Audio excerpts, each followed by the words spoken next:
The CBO found that nearly 8 million Americans will, in fact, lose their insurance coverage because of the changes this bill makes to Medicaid. So how do you reconcile that with what President Trump said?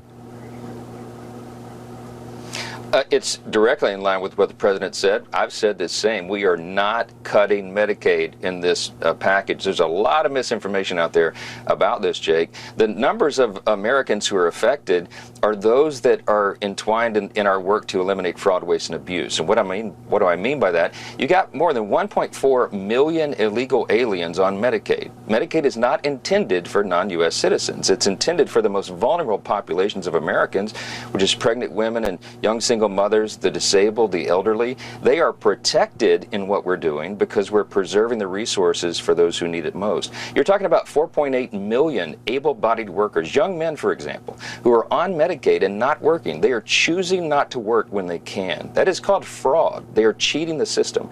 When you root out those kinds of abuses, you save the resources that are so desperately needed by the people who deserve it and need it most. That's what we're doing, and that's why this is the morality of what we're doing here is precisely right, and it comports with all the public opinion polls.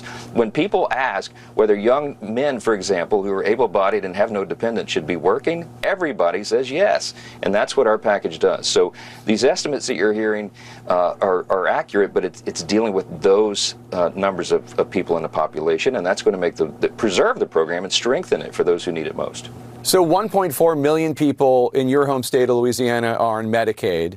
More than 800,000 receive SNAP benefits, also known as food stamps. Is it your contention that if any of those Louisianans lose their benefits, it's because they shouldn't have been receiving them because they were committing waste, fraud, or abuse? Yeah, look, my district, as every district in America, has people who are on the program who shouldn't. And when you're talking about, I keep using this example, a young able-bodied man with no dependents, there's no reason he should not be working. We are the party that supports human dignity, and we find purpose and dignity in our work. It's good for the individuals involved. It's good for their community. It's good for society at large. When you're talking about work requirements, by the way, it's very flexible. It just means that you either work or you volunteer, do something meaningful in your community, or you're in a job or work training program. 20 hours a week. I mean, this is not some huge demand. If you're going to be on the public wagon, you have to do something to help pull it if you're able. First of all, when Mike Johnson says that Republicans are, quote, not cutting Medicaid in this package, that is a bald-faced lie. This bill absolutely 100% cuts Medicaid to the tune of $700 billion. But it does so by imposing onerous work requirements that make it so difficult to access and maintain coverage that millions of people will be forced off the rolls. In fact, the nonpartisan Congressional Budget Office has scored this bill and said that it would result in a staggering 13.7 million Americans losing their health care. So to claim that this bill wouldn't cut Medicaid when a population 3 times the size of Mike Johnson's own home state of Louisiana will be stripped of their Medicaid coverage goes to show just how shameless this person is. He even tries justifying this Republican budget bill's deep cuts to Medicaid by suggesting that 1.4 million voters from his own home state, including from his own district, don't deserve it. That's a third of the entire state population of Louisiana. His contention is that every single person who's about to have their Medicaid stripped away is committing some type of fraud, and so every single cut is somehow warranted and justified. So let's be clear about who Medicaid actually serves. This program's eligibility is strictly income-based, wherein your income needs to be below $34,800 at most to qualify. It depends on the states, but that's the top threshold. Think about that for a moment. $35,000 a year. These are working American families, elderly Americans, people with disabilities, and children who literally cannot afford healthcare any other way. If you think that these people are gaming the system or getting away with murder here, then you might want to rethink your math and consider what it costs not to thrive, but to simply survive in the United States of America today. The notion that we should be going after these people is batshit crazy unto itself, but what makes it even worse is that Republicans are going after these people expressly to offset a tax cut for the top 0.1% of Americans. According to the Penn Wharton analysis, people making between about $17,000 and $51,000 could lose about $700 on average. People reporting less than $17,000 in income would see a reduction closer to $1,000 on average. By contrast, the top 0.1%, including those with incomes over $4.3 million, would gain on average more than $389,000 in after-tax income in 2026. In other words, hundreds of thousands of dollars in giveaways to the richest Americans and a net loss in after-tax income for the working class, exacerbated, of course, by the fact that healthcare will be gutted. But of course, Mike Johnson isn't moved by any of this because he's decided that anybody who's about to lose their Medicaid was receiving it fraudulently. That's a pretty big claim to throw out there, that people are committing fraud left and right. And one might think that with all this purported fraud, that we'll see charges being filed left and right. But just like how Elon Musk cried fraud to justify gutting the federal government via Doge, there were no charges. And here, there won't be any charges either, because the fraud accusations are not real. They are simply an excuse to hide the fact that Republicans don't give a flying fuck about the working class and are looking for any excuse, any justification to trot out on television and justify their giveaway to the healthiest Americans.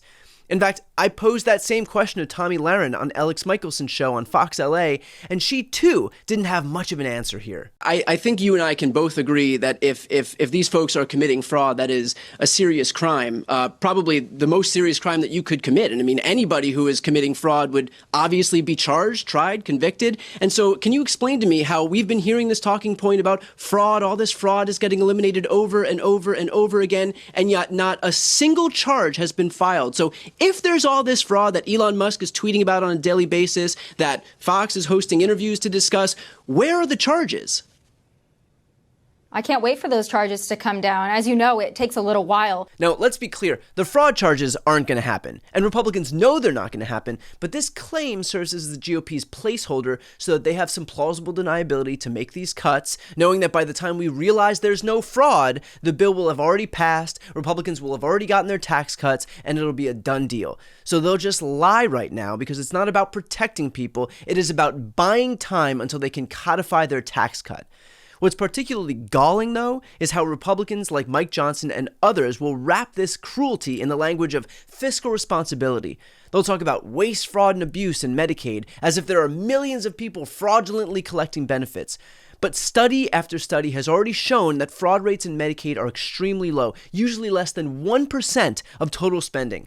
The real waste in our healthcare system is the massive profits being extracted by insurance companies and pharmaceutical companies, but Republicans never want to talk about that. And that's the disconnect between Republican rhetoric and reality. Mike Johnson represents Louisiana, again, a state with some of the highest poverty rates in the entire United States. Louisiana has terrible health outcomes, objectively speaking. High rates of diabetes, of heart disease, of infant mortality. His constituents need Medicaid. But Johnson would rather score political points by attacking government dependency than actually help the people who elected him to serve. He'd rather give tax cuts to his wealthy donors than ensure that children in his own district can see a doctor when they're sick. And let's be honest about what happens when people lose Medicaid coverage. They don't just stop getting sick. They don't disappear. They still end up in the emergency rooms when they have heart attacks or strokes, or when their diabetes gets out of control. They still need cancer treatment and dialysis and prescription medications. But now, instead of having coverage through Medicaid, they'll be uninsured, meaning hospitals will have to eat the cost of their care, which means higher prices for everybody else. Or these people will just suffer and die because they can't afford treatment. But hey, pro-life party, am I right? This moment also reveals how Republicans really see their role in government, because they don't view themselves as public servants whose job is to help their constituents. They view themselves as gatekeepers whose job is to decide who deserves help and who doesn't.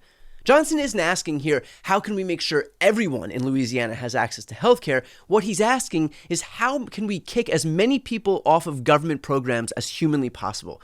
That's not governing, that is cruelty for the sake of cruelty. So the next time that you hear Republicans talk about being pro-life or caring about family values, remember this moment. Remember Mike Johnson sitting on national television and saying that 1.4 million people in his own state don't deserve health care. Remember that when Republicans had the choice between helping sick people and giving tax cuts to billionaires, they chose billionaires, just like they do every single time.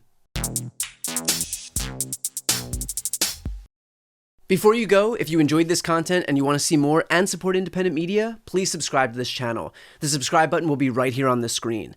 But second, the reality is that we are now in a political environment where this administration can lean on any of the social media platforms to suppress certain voices if they don't like critical coverage. That means my longevity here is in the hands of a few tech billionaires who are already making it clear that they are willing to cater to this administration. To that end, signing up for my newsletter is a way for me to reach you directly if that ever becomes necessary. I'll put the link right here on the screen as well, so please sign up. It's free, but there's also an option to do a paid subscription if you'd like to support me and my team. I really appreciate it. Thanks so much for watching.